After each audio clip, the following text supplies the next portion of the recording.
kalau doa, kalau ingin mandi itu memang harus ada jadabnya. Tapi yang asli loh ya, jangan gaya-gayanan.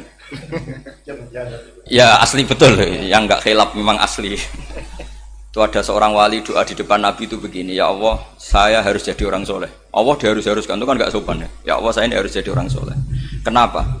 Sekali saya soleh, maka surroh habibu, yang seneng kekasihmu. Sekali saya fasik, maka yang seneng musuhmu, yaitu iblis. Tinggal jenengan milih mana, nyenengkan kekasihmu apa nyenengkan musuhmu. Kemudian termasuk tradisi mengakui santri goblok, ini penting. Itu nggak ada santri sebarokah santri goblok. Makanya dulu Mbah Mun, Mbah Hamid, Kiai Alim itu kalau sama santri goblok ya tidak benci. Nggak kayak sekarang semua orang bikin sekolah unggulan. Sekolah unggulan itu kritik saya hanya memproduksi orang-orang yang nantinya mendapat. Kalau kamu punya santri hafal Quran, nanti hadiahnya umroh, tanglanya umroh, santri pinter hadiahnya beasiswa. Tapi hubungannya sama negara itu mendapat. Sementara santri yang goblok hidup di pedalaman Kalimantan karena di sana belum ada masjid, bikin masjid. Sebagian hartanya dipakai masjid, sebagian hartanya dipakai bangun masjid. Ini yang goblok pendiri masjid, yang pinter pengajian di masjid dibisaroi uang kas masjid. Artinya gini, ya kalau halalnya halal, tapi kita mbok yoroh hikmahnya orang-orang goblok itu. Supaya kita tetap ngaji Rabbana ma khalaqta hadza batila. Semua ini ada gunanya. Subhanaka ma khalaqta. Jadi semua ini ada gunanya. Maka bagi santri-santri yang goblok, tolong nanti saya di-Fatihai karena saya ini pembela Anda. Loh yang ngomong biar saya karena saya terkenal santri pinter. Kalau yang ngomong sampean goblok kan nggak ada yang percaya. Oh, padune padha gobloke kan gitu. Yang ngomong harus saya. Saya itu niru Rasulullah Shallallahu Alaihi Wasallam. Nabi itu kalau ada santri serabakat pinter itu diwaris sak surat usung nang mulai pinter. Banyak itu. Balighu anni walau ayah, ada sahabat ngaji hanya diajari idza zulzilatil ardu, sudah kamu pulang, sudah pinter. Karena betul. Sekarang coba diangen-angen, ada santri alim alamah, mungkin bakasnya furu'iyah, gimana hukumnya Jumatan jumlahnya itu 40 kurang atau 40 pas imam. Kemudian ada yang batal satu, hukumnya gimana? Dia mikir furu'iyah. Sementara yang goblok, dia di desa tertinggal gak ada masjid. Piye caranya dia masjid? Ini bikin aslul ibadah. Yang sini sudah khilaf tentang yang gak penting. Jadi orang goblok itu kadang lebih keren. Akhirnya apa? Duriannya yang goblok nanti jadi orang alim alama ngekholi wong goblok karena pendirinya biasanya orang pati pinter. Itulah Allah Subhanahu wa taala. Ada bikin sesuatu itu sia-sia. Nah, saya ini korban ilmu itu. Akhirnya santri saya banyak yang enggak jelas. Ya, tapi ya saya terima saja. Saya santri itu macam-macam. Ada yang profesor, ada yang doktor, ada yang goblok, ada yang baru tobat kemarin. Ada yang Cina lagi senang ahli sunnah wal jamaah, macam-macam. Semuanya ngaji sama saya. Karena saya tetap berkeyakinan Rabbana ma khalaqta hadza batil. Ini penting saya utarakan karena khazanah kita ini jangan digerus oleh orang yang tidak bertanggung jawab. Pernah ada di hadis Muslim, ini cerita di Sahih Muslim. Ada seseorang sedang sujud kemudian diinjek oleh orang fasik. Saya ulang lagi, diinjek. Rokobahnya, yang diinjek itu rokobahnya. Lehernya itu diinjek sama orang fasik. Kemudian si yang sujud tadi bersumpah wallahi la yaghfiru wallahu lak. Demi Allah, Allah tidak akan mengampuni kamu. Itu Allah kemudian mewahyukan sama Nabi di zamannya. Wahyunya adalah manggalladzi yata'alla alayya alla aghfira li fulan laqad ghafartu dzunuba wa ahbattu amalak. Siapa yang mencantut namaku dengan menstatuskan saya tidak bisa memberi maaf, sungguh orang itu saya maafkan dan yang ahli ibadah amalnya tak cabut semua, tak hapus semua. Karena Allah tuh nggak boleh distatuskan sesuai keinginan kita. Kita sedang soleh terus mengatakan orang lain tidak soleh, Allah tidak akan ngampuni. Ngampuni tidak, itu wilayahnya Allah dan Allah yaf'alu ma yasha. Dan Allah berkali-kali memaklumatkan dirinya yaghfiru liman yasha wa yu'adzibu man yasha. Tapi ini kubu sebelah nyifati Allah hanya wa yu'adzibu, kubu sebelah kan gitu. Tidak pernah kalau Allah disifati yaghfir. Bagaimana Allah gak tersinggung? Allah selalu distatuskan yu'adzib. Kira-kira kalau Allah kan gini, saya ini bisa u'adzib, bisa aghfir, kenapa status saya tinggal yu'adzib? Ini ngaji di mana? Khatam enggak gitu kan gitu. Makanya resikonya ahli sunnah itu masyhur tuh Pak Hamid Pasuruan, tamu macam-macam diterima. Ketika orang benci Golkar itu ada tamu dari Golkar juga diterima. Ketika orang nggak mau diberi hadiah oleh orang Golkar, Pak Hamid ya diterima. Bilang ke bapak, mengaku lomo wae Nur, duit enggak ana gunane dhewe. Sing marai rawan hisab itu kan kamu dapat uang nggak jelas kemudian kamu pakai pribadi. Kalau orang-orang soleh kan nggak pernah dipakai, kan aman saja. Loh, dihisab apanya? Wong hanya pralon. Kalau istilahnya Mbah Hamid itu pralon.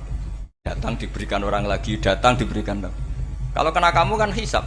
Terus kamu nyate makan wareg glegeken. Wah itu uangnya nggak jelas dipakai nyate glegeken ya mesti hisab. Kalau nggak jelas ya disedekahkan. Kalau ingin bebas apa? Hisab. Tapi kalau sering sedekah biasanya nggak bebas dari miskin.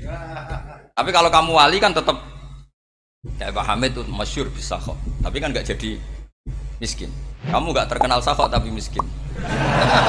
Ini nggak wali. Ini penting. Jadi kebanyakan orang ekstrim karena mensifati Allah Ta'ala itu hanya dengan status yu'adzib, tidak dengan status yaghfir. Dan itu mereka harus ngaji lagi. Kurang apanya Rasulullah SAW? Nabi sebagai manusia benci sekali sama pembunuh Hamzah karena qatilu ahabbin nasi ila Rasulillah. Itu sama Wahsy. Siapa yang nggak tahu Wahsy? Qatala ahabban nasi ila Rasulillah, itu qatala Hamzah. Dan ketika Nabi nyuwun sewu maksud no Wahsy, Allah malah nurkan ayat laisa laka minal amri syai'un aw yatuba alaihim. Ada pilihannya aw yatuba alaihim. Apa yang terjadi? Justru Allah mentobati Wahsy. Memaafkan Wahsy, mentobati Wahsy. Ada sahabat yang dipuji Nabi Hamamatul Masjid, akhirnya su'ul khotimah. Kita tahu ceritanya siapa? Sa'labah. Makanya kata Mbah Mun sering cerita ke saya. Banyak orang darani saya itu tidak jelas, kata Mbah Mun, karena saya sama siapa saja baik, sehingga banyak yang nuduh saya itu tidak jelas. Kata beliau, ulama paling jelas ya saya ini, karena masih orisinil, kata beliau. Tapi pakai bahasa Jawa, karena tadi Mbak Idris bilang ada yang MA ya, Mbak, Madura asli tadi, makanya saya terpaksa bahasa Indonesia tadi.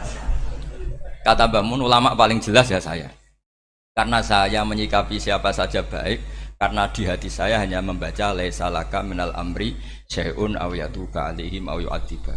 Kenapa kamu vonis si buruk? Bisa saja nanti baik. Yang sedang baik bisa saja nanti bu.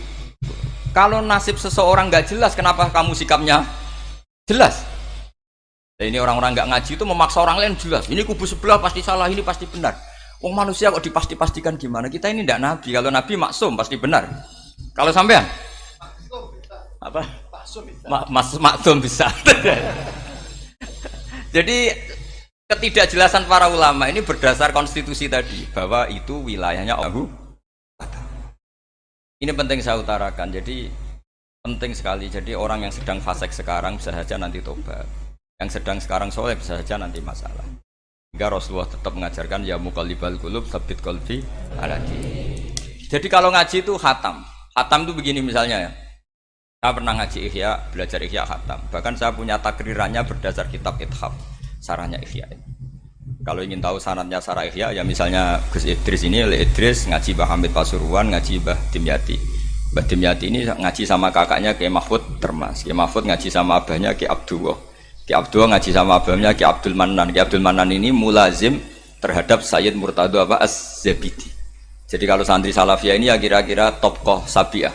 Karena Mbak Idris Sadisa ya kira-kira sampean itu dari pengarang Ithaf itu baru tokoh berapa? Sabiah, masih keren. Turun pitu.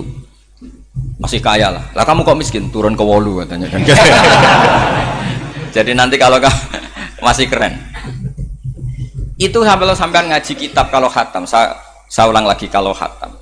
Itu memang ada bab-bab di mana ulama itu harus tegas, harus tafrik bainal haqqi wa bainal batil. Oke, itu bagus. Mana yang hak, mana yang batil kita bedakan. Di bab itu bagus. Tapi kalau nanti kamu ngaji bab tawadhu, lihat di Bidayatul Hidayah atau di semua kitab tasawuf, bab tawadhu itu, kalau melihat kamu orang kafir, kamu melihat orang apa?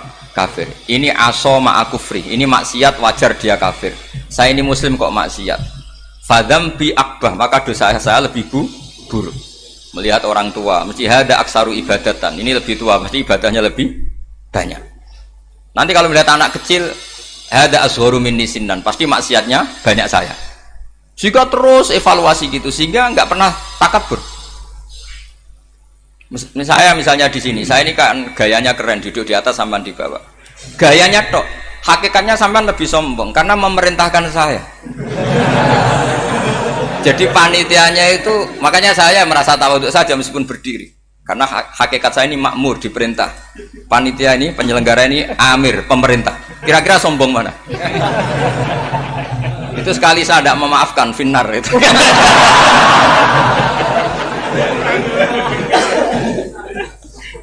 Tapi insya Allah tak maafkan. Iya masih insya Allah. Jadi ini penting. Jadi mbok ya orang-orang yang ekstrim tuh mikir keinginan Rasulullah SAW itu umatnya meninggal dalam keadaan baik.